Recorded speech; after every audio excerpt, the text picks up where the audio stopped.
Odysseus. Okay, yes, great job. So today we're gonna do some close reading, some Venn diagram, doing some comparing and contrasting, and then we're also going to do a little bit of writing too at the end, okay? But before we get into that, let's look at our bell ringer for today. Your bell ringer for today reads, what is the hardest temptation to resist? First of all, let's talk about temptation. What is temptation? Temptation.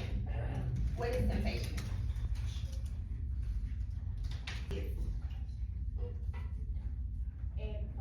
When you want something but you can't have it, you have to resist it.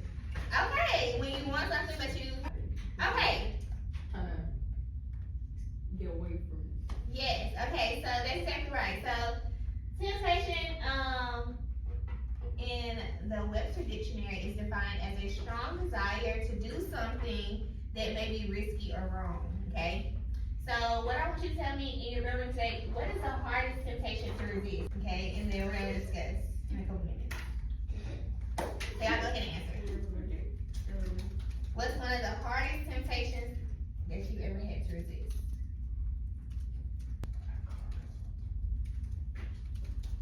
Somebody give me an example of a temptation. I know. Give me an example of a temptation. Like when somebody drop lots of money. Losing money? No, lots of money. Lots of money, okay. So Winning winning the lottery. lottery, okay.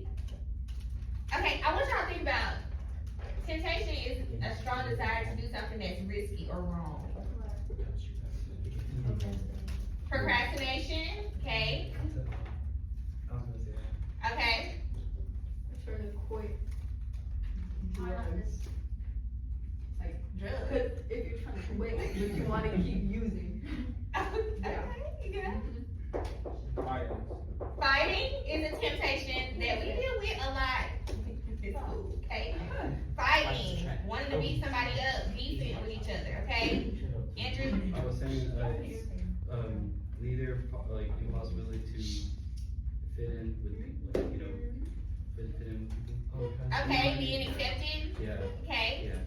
Also, when I think about temptations, I think about like overeating, like you have the temptation to overeat, like that's, that's risking our health, kind of. Okay, yes, trying not to spend all your money when you have it, so that's one way. Yeah. Alright, what else? These are temptations, y'all, and the reason why we're talking about this is because we're going to be talking about how Odysseus and his men were tempted by something that we call sirens. Okay, did everybody get a chance to answer the bell ringer? Boom, okay, let's move on. Alright, so your learning targets for today, we're going to identify and compare internal/external conflicts that Odysseus faces in the Odyssey, especially during his time in the books where he deals with the sirens in Scylla and Charybdis. We're going to analyze how Odysseus responds. Responses reveal his character traits and leadership. And then we're going to write a clear claim, evidence, and reasoning paragraph using textual evidence. So some of our key terms here are conflict. Conflict is a struggle or a problem that a character faces. Internal conflict is a struggle inside a character. Normally these are our thoughts, our fears, our temptations even. External conflicts are a struggle outside of the character, so monsters, nature, and just other people. We talked about the meaning of temptation. We know that leadership means to guide others through decisions, especially under pressure. And then a claims, evidence, and reasoning paragraph is a structured paragraph with claims, evidence, and reasoning, okay? So just a little recap, we've already read about the sirens, and we know that this is the book where the sirens are luring the sailors with a song of knowledge and glory, and they are trying to get Odysseus to wreck his ship, okay, basically. I'm going to pass out this worksheet to you all. I'm just going to pass out the sirens part. So take one and pass it. Your worksheet and pass that. We've already read, right? We read the sirens part. We read the sirens book. So let's look at our Venn diagram. Look, we're gonna compare and contrast a little bit between the Sirens, which create an internal conflict for Odysseus, and Scylla and Charybdis, which create an external conflict for him, okay? But let's talk about the Sirens first. So the first question, it says, under your thing, it says, Sirens, internal conflict, what temptation does Odysseus face? So, when Odysseus is brought into the realm of the Sirens, he is then tempted by the song, okay? And the song promises him, like, knowledge and insight into things. So, but he wants to listen to it, but the sound of the siren kind of lures you in and distracts you. And at this very moment, he's trying to get home to, you remember? Ithaca, okay? Yes, his wife and his child, okay? In Ithaca. So he wants to listen to the sirens, but he knows that it's dangerous, okay? Also, sometimes the sirens can cause them to jump overboard and kill themselves, okay? So, do y'all remember what he has the men to do? He has his men to do something to him. That's right, yes. So the second thing it says, how does he respond to the sirens? He gets them, like Paige said, he gets them to tie him up to a post on the ship, so that he doesn't cause any harm to himself, okay? And then the last one it says, what does this reveal about his self-control? He has like not that good self-control. Like he's able to control himself. He was like ahead of him, like he thought before something like letting something happen. Like Okay. he tied himself up so he didn't like get lured in by the sun. Okay, yes.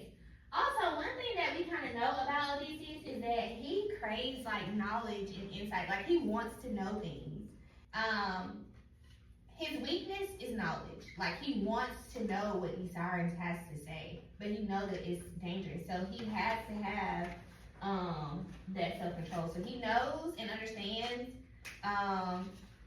and this shows that he has really good self-control because he knows and understands that this is his weakness. He wants to know what the sirens know. So he plans ahead to avoid giving in to the sirens and possibly wrecking his ship or possibly dying, okay? All right, any questions about the internal conflict dealing with the sirens? We'll just go down to Scylla and Charybdis where we're talking about the external conflict. Do y'all see that?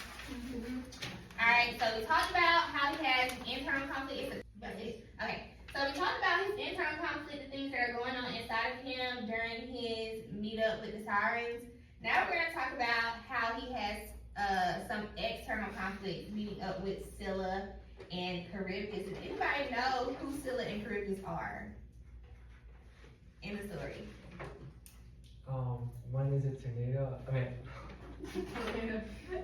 Okay, yeah. One is like a sea tornado or whatever, and the other one is a creature, like a, is it three-headed creature.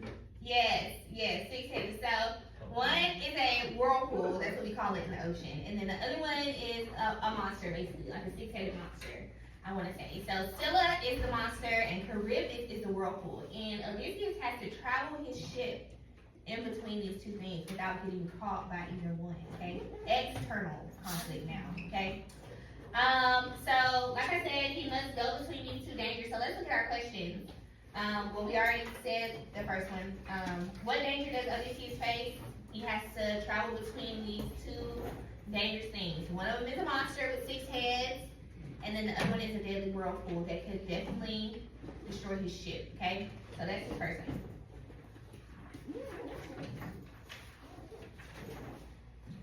Alright, number 2, or the second bullet point says, what choice does he have to make? Y'all remember? So if he will, You want some help? yeah. Okay, Paige. So you lose 36 men or loses in ship. That's right. So either lose 3 to 6 men or lose his entire ship. So what does he, The men. he chooses to lose the men, okay? So he sails a little bit closer to the monster, okay? Knowing that he's gonna lose these men, but he would rather do that than lose his ship, okay? Which, makes sense. Sometimes we have to choose our hard, okay? And as y'all get older, y'all will know, sometimes I gotta choose this over this, even though both of them are hard decisions to make, okay? Alright, good job. Alright, this third bullet point says, what does this reveal about his leadership? What does this reveal about his leadership? He's a horrible leader. Really? I mean, like, obviously, yes, he wants to elect, it's the three things to get rid of the people who are you. But you gotta think, it was either, if he lost the ship, how would he get back to it? Yeah. You have to think about that first. Right. So obviously, say you were in the same situation he was, what would you pick? Obviously, just want my man overboard, but like, at the Exactly. same So how time, was he able to at the same time, like, I thought, Okay, I get what you're saying. It probably makes him, he probably will look like a bad leader to somebody, but when you're in a leadership position, just like I said, sometimes you have to choose the hard decision. And as a leader, you have to make sure that you're able to make strategic decisions, and sometimes that may cause us to have to make some sacrifices, right? So it does show that he is a good leader because he is able to make that difficult decision to know, like, hey, I would rather lose these 6 men than lose my automobile on how I'm get home. Okay? So, that's his external conflict, okay? So let's look at our both section, okay? Our both section, that's in the middle. The first bullet point says, how are these situations alike? How are these situations alike? So we have the sirens and we have Scylla and Charybdis. How are they alike? he has to try to avoid them both. Okay, he has to try to avoid them both. They both are considered what? Dangerous objects. Dangerous, yes. So dangerous situations, and they're definitely tests that Odysseus is gonna have to go through as a leader. Okay.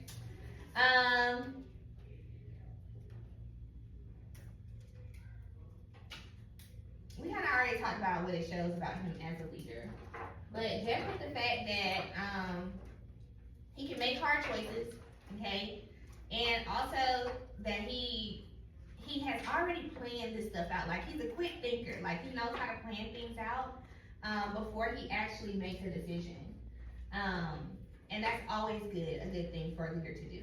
Hopefully, when you all step into your leadership positions, whether you become teachers or principals, look, I'm trying to put y'all in the education field. But whatever you do, hopefully in your leadership position or role as you get older, you're able to make those smart, strategic decisions, okay? Even if they're hard, okay? Sometimes you have to do that.